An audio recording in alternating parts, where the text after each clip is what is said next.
Well, all right. That was a short commercial break. We're back, y'all. Straight Talk with Dean and Mark.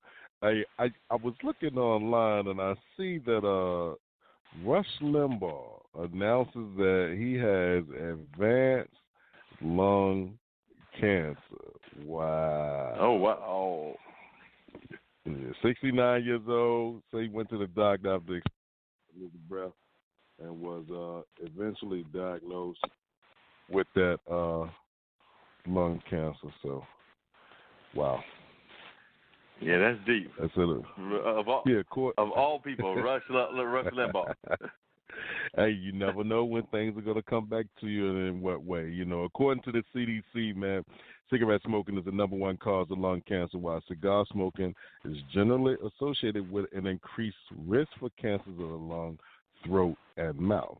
Lung cancer is the biggest cancer killer of both men and women in the United States, with 150,000 people a year succumbing to it. So, you know, while some people may think that smoking cigars is better, it still doesn't help. Yeah, sometimes that stuff doesn't help you. You think you focus on something that might help you and it might be harming you more. I know that they're a very popular thing now, and I don't know whether they think that this is better for you or worse for you, but I know that even around here, a lot of these vape stores are starting to be created and starting to grow around this area. So I've heard people, you know, I'm not a smoker in terms of cigarettes or cigars or any of that stuff, but I do know that vaping is very popular, and a lot of people are thinking that that might be even more healthy for them than some of the other stuff. I guess because it's got some natural ingredients in it. I don't know the reason that they might think that that's better. You know why? Because they figure, it's in liquid form, and, you know, even though you're smoking it.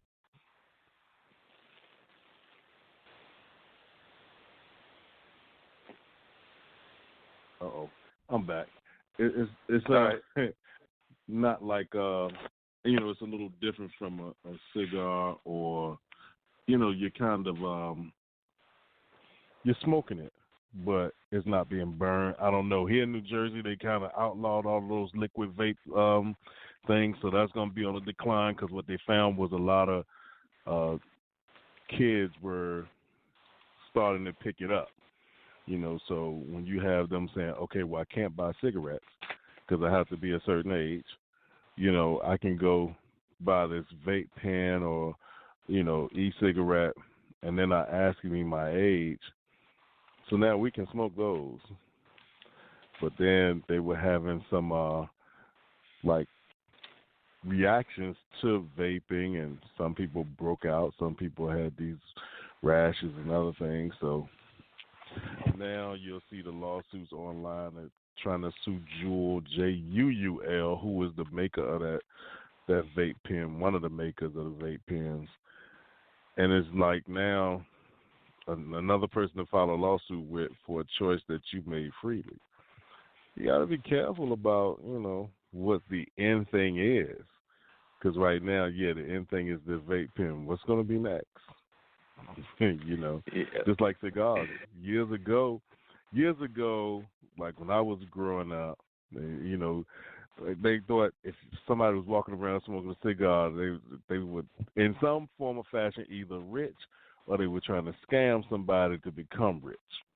And then all of a sudden, you know, then it's like, all right, that changed, because now everybody's smoking cigars.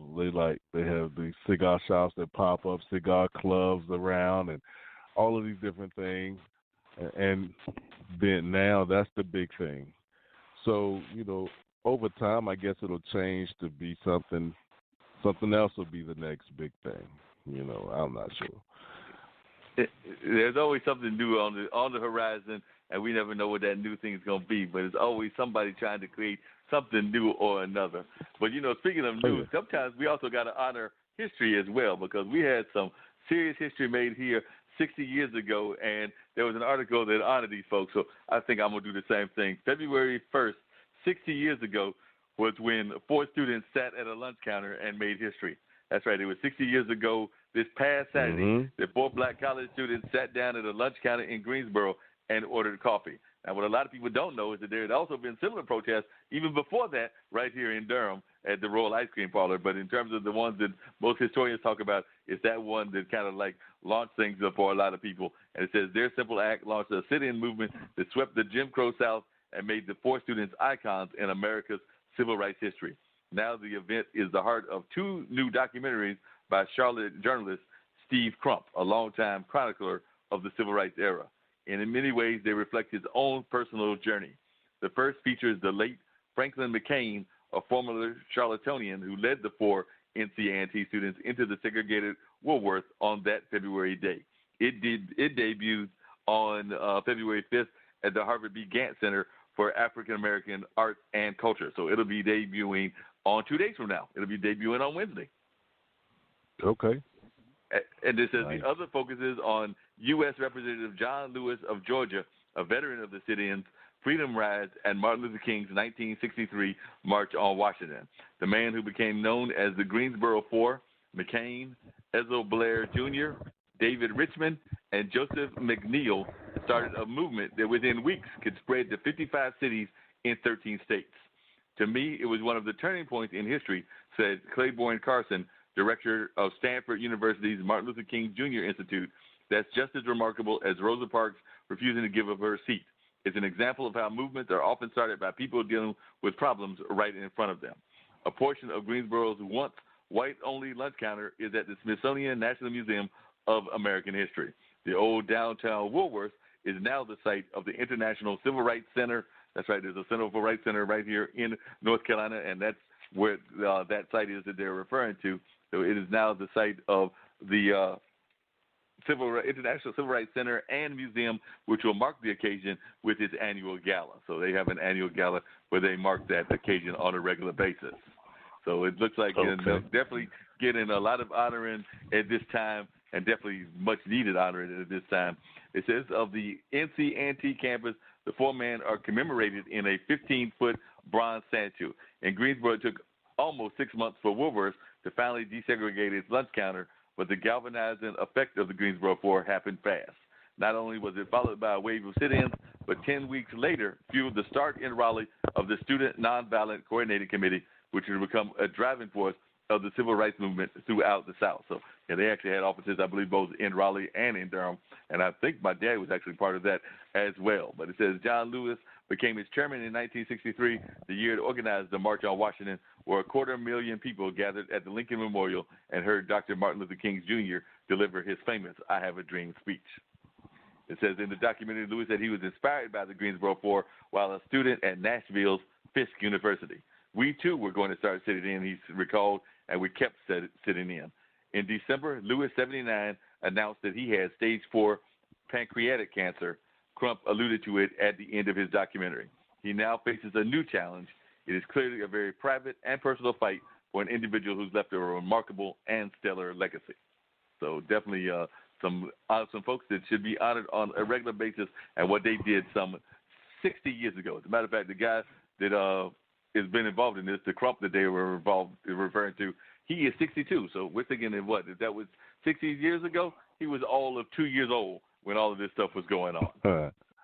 You know, and they have a huge picture of them up in the National Museum of African American History and Culture in D.C. And they probably never figured that one day in their lives where they say, you know what, no more. No more.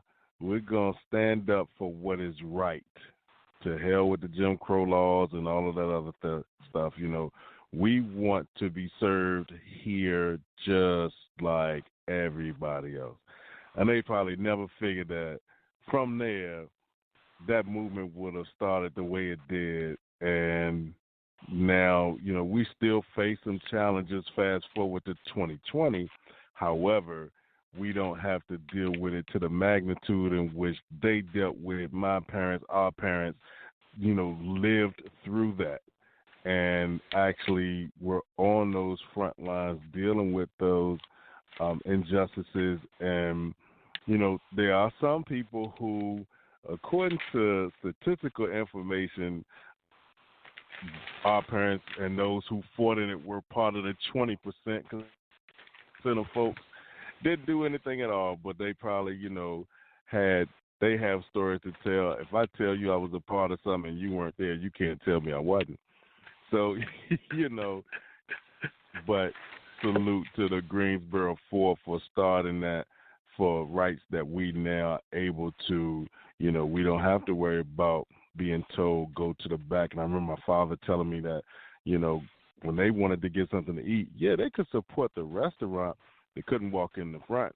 They surely couldn't sit down at a table. They had to go to the back, get their order from the kitchen, and once you get your order, keep going, because there's nowhere for you to enjoy your meal right here, So I was like, man, I just couldn't imagine, being a product of the 70s.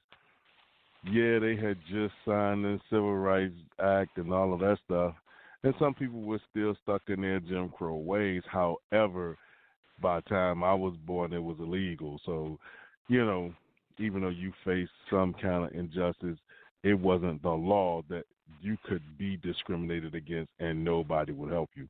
So it's just amazing how time changes and things, kind of fast forward to the better, and hopefully as we get older, it gets even better. So we'll see what happens.